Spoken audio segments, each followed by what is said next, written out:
there is a no-holds-barred, warts-and-all tell-all story waiting to be shared with the world. So damaging about this email is that it actually highlights the cynicism in which he... King Charles is battling with Prince Andrew and Sarah Ferguson to convince the Yorks to move out of the Royal Lodge. The affairs of the royal family tells you that we are living in quite bizarre times. And this is largely due to leaked emails that have come from Ghislaine Maxwell. Prince Andrew didn't just quietly accept losing his titles, his home and his place in the royal family when King Charles decided to exile him from the institution. Because according to insider reports, the disgraced royal actually negotiated and submitted a list of specific demands that had to be approved before he would formally step aside. But here's the twist that changes everything we thought we understood about this situation.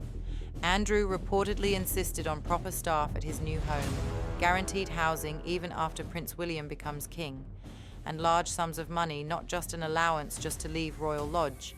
And King Charles allegedly used Andrew's daughters, Princess Beatrice and Princess Eugenie, as leverage to force his brother's compliance. Once you understand why sources reveal, Charles made it clear the sisters' roles, titles, and future involvement in the monarchy could be reconsidered if Andrew kept resisting. Why it wasn't presented as an ultimatum, but insiders say it was basically a bribe put in the most polite language, and what it means that Andrew's red line was safeguarding his daughters. So once he was assured their positions would remain intact, he stepped aside. You'll realize this wasn't the king decisively exiling his disgraced brother.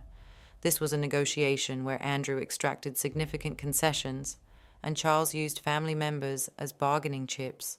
And the details paint a very different picture from the public narrative of decisive royal action.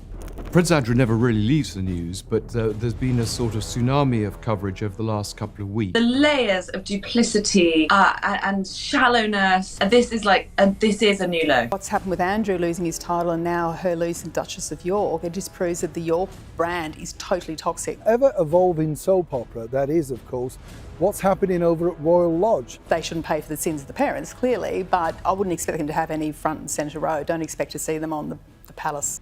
According to insider reports, Andrew Mountbatten Windsor, formerly Prince Andrew, has reportedly agreed to step away from royal life and give up his title, but only after negotiating several personal conditions with King Charles. This is the crucial revelation that changes our understanding of everything. Andrew didn't accept his exile meekly or without significant resistance. He fought back strategically and he won meaningful concessions. Andrew, who had long resisted fully stepping back from any remaining privileges, allegedly submitted a list of terms he wanted approved before formally leaving royal duties and accepting his new position completely outside the institution. A list of terms. This was a negotiation, not a royal decree. The first and perhaps most significant demand involved Royal Lodge. Former Prince Andrew reportedly insisted initially that he would not leave the Royal Lodge, the £40 million Windsor estate he has lived in for more than 2 decades. Royal Lodge wasn't just a home to Andrew. It was a powerful symbol of his status, a tangible representation that despite his disgrace, he still maintained some level of privilege and position within the family structure. Buckingham Palace says that King Charles has started the process to strip Prince Andrew of his title. A swift number of charities that came forward very quickly in a short amount of time to distance themselves from Sarah Ferguson, the Duchess of York. King Charles is very keen to move Andrew and his ex-wife Fergie on. He doesn't want them to live there anymore. Pressure really mounting up on Prince Andrew, having already given up the use of his royal titles. Andrew believed a long-standing lease agreement allowed him to stay there until 2078. That's 54 years from now. That lease agreement, signed years ago when Andrew was still a working royal in good standing, gave him what he considered legal grounds to resist eviction.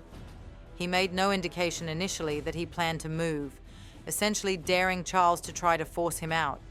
However, royal biographer Andrew Lowney told media outlets that the former prince eventually shifted his stance, but only after securing new assurances from the king.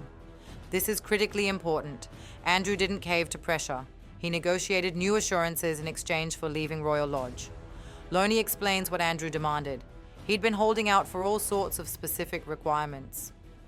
One is that he has proper staff at his new home. Andrew wanted more than just a place to live. He wanted household staff, people to maintain his home, to cook meals, to clean, to provide the level of service he's been accustomed to his entire life as someone who spent decades being waited on. This isn't a minor detail. Staff cost substantial money, and Andrew wanted Charles to fund that ongoing expense from royal resources. 2, that position is guaranteed when Prince William ascends the throne. This is remarkable. Andrew wasn't just negotiating with Charles for the present circumstances. He was demanding guarantees about what happens after Charles dies, or abdicates and William becomes king. Andrew wanted explicit assurance that whatever deal he made with Charles would be honored by William, that he wouldn't be evicted again, or have his financial support cut off when the next reign begins. This shows Andrew thinking strategically long-term about his security and his ability to maintain some level of comfort for the rest of his life. 3, that he was paid large sums of money, not just an allowance just to get out. Large sums of money, not a modest pension or a reasonable allowance, but large sums. Andrew wanted to be paid handsomely for what he viewed as the inconvenience of leaving a home he believed he had a legal right to occupy. This wasn't about covering basic living expenses. This was about extracting maximum financial compensation from his brother, the king.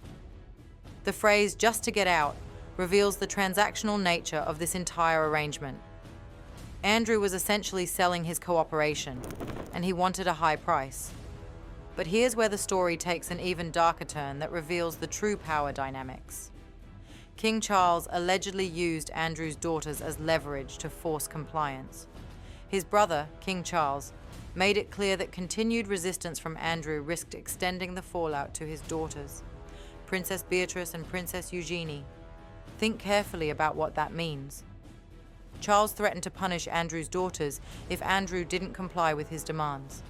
He's living in disgrace. He was stripped of his royal duties, and part of that is he's not really being paid by the monarchy anymore because he doesn't complete any royal duties. The reports are that King Charles has vowed to protect Beatrice and Eugenie. He's entitled to do what he wants, and maybe there's some plausible explanation. I've read that Charles will somewhat try and ring fence Beatrice and Eugenie as his nieces. This is a prince who had, until all this stuff happened, he was decorated, his military career. According to insiders, the monarch clarified that the sisters' roles, titles, and future involvement in the monarchy could be reconsidered if Andrew kept resisting his removal from public duties. Reconsidered. That's diplomatic language for potentially taken away. Charles was threatening to strip Beatrice and Eugenie of their princess titles, their positions, their futures within the royal family, if Andrew didn't agree to leave Royal Lodge and accept his exile. One senior source explained the message bluntly. The signal couldn't have been clearer. Beatrice and Eugenie would be protected, but only if Andrew stood down. This is essentially hostage-taking. Charles was holding Andrew's daughter's futures hostage to force his compliance. Another insider added nuance to how this pressure was presented. It wasn't presented as an ultimatum, but then the source revealed the reality. It was basically a bribe put in the most polite language. So it was an ultimatum disguised as something else. A bribe wrapped in diplomatic courtesy. Charles couldn't or wouldn't simply order Andrew out. He had to threaten and bribe and negotiate. The final agreement ensured that Beatrice and Eugenie retain their princess titles, keep their places in the line of succession, and remain eligible for future public roles. This is what Andrew extracted from Charles in exchange for his cooperation. His daughters keep everything. Their titles are safe. Their positions in the succession are secure. They remain eligible to potentially become working royals in the future if needed. Beatrice will also continue to serve as a counselor of state, a role that allows her to perform certain royal duties on behalf of the monarch if needed. This is significant because it maintains her official connection to the institution and her ability to step in during certain circumstances. For Andrew, safeguarding his daughters was the absolute red line. The source said once he was assured their position would remain intact, he stepped aside. This reveals Andrew's priorities and his leverage. He cares most about his daughters, about protecting them from the fallout of his own disgrace. Charles understood this and exploited it, using the daughters as the pressure point to force Andrew's compliance. Once Andrew got the guarantee he needed, once Beatrice and Eugenie's futures were secured, presumably in writing, he agreed to leave Royal Lodge, accept his exile, and give up fighting. The public and media reaction to these revelations has been divided between outrage at Andrew for demanding money and guarantees, and outrage at Charles for using Beatrice and Eugenie as leverage. On social media platforms, critics of Andrew expressed fury that he was negotiating and extracting concessions rather than accepting his disgrace quietly. Comments emphasized that Andrew should be grateful he's not facing criminal charges, that he has no right to demand anything, and that his sense of entitlement is staggering. The fact that he wanted large sums of money just to leave a home and accept exile that most people view as entirely deserved generated particular anger. However, there's also significant criticism of King Charles for threatening Beatrice and Eugenie. Users express that using innocent family members as leverage is manipulative and wrong, that the daughters shouldn't be punished or threatened because of their father's actions, and that Charles shouldn't stoop to hostage-taking tactics, even against someone as disgraced as Andrew. The impact on Beatrice and Eugenie is significant and troubling. They've tried to stay out of the scandal, to maintain their own dignified positions while distancing from their father's disgrace. Now we learn they were used as pawns in negotiations between their father and uncle. Their futures, their titles, their positions were all allegedly threatened as leverage to force Andrew's compliance. How must they feel knowing their uncle was willing to punish them for their father's resistance? The effect on Prince William is worth considering. The negotiations included Andrew demanding guarantees about what happens after William becomes king. William was implicitly involved in these agreements because Andrew wanted assurance that William would honor whatever deal was made. William, who reportedly has no patience for Andrew and wanted him removed entirely, now has to live with whatever agreements Charles made. That's it for today, folks. See you in the next video.